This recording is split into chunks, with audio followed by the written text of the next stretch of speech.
Hello বন্ধুরা, good afternoon. আজ আমি আপনাদের সঙ্গে শেয়ার করব শনিবারে 7 তারিখে গণেশ চতুর্থী ছিল। আমার হাজব্যান্ড নিজের মতো করে কিভাবে গণেশ পুজো করলো।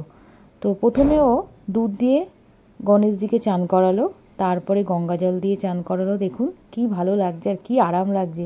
মনু বাবা তো চান করতে ভীষণ ভালোবাসে, তার জন্য মা পার্বতীর কাছে খুব বকাও খেত। যাই হোক, ও নিজের মতো করে পুজো করেছিল সেদিনকে।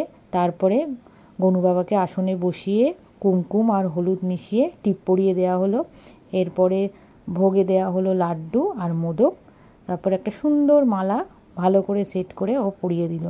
খুব সুন্দরভাবে পুজো করেছিল। আমি ভাবতে পারিনি ও এত ভালো করে করবে। পুরোটাই নিজেই করেছিল। তারপরে সুন্দর করে চারিদিকে ফুল দিয়ে সাজিয়েছিল, আপনারা দেখতে পাচ্ছেন। খুব ভালো লাগছিল। এরপরে দিল পৈতে, তারপরে পান, সুপারি, লবঙ্গ, এলাচ, যেটা গণেশের খুব প্রিয় সেটাও পাশে দিল। তারপরে সবচেয়ে প্রিয় জিনিস দূর্বা, 21টা দূর্বাও গণেশকে অর্পণ করেছিল। দেখুন কত সুন্দর লাগে। তারপরে ধূপকাঠি, মোমবাতি, প্রদীপ জ্বালিয়ে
পুজোর দিন খুব গরম পড়েছিল আর আমার হাজব্যান্ড খুব ঘামে, আবার গেঞ্জি পরেছিল, খুব ঘেমে গেছিলো। তাই শাশুড়িমা পেছন থেকে একটু হাওয়া করছিল।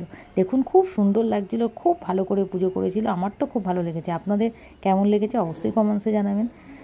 তো ভিডিওটা ভালো লাগলে অবশ্যই লাইক, শেয়ার, কমেন্টস করবেন। আমার পাশে আপনারা আছেন, সব সময় থাকবেন। সবাই ভালো থাকবেন, সুস্থ থাকবেন। সবাইকে ভগবান ভালো রাখুক।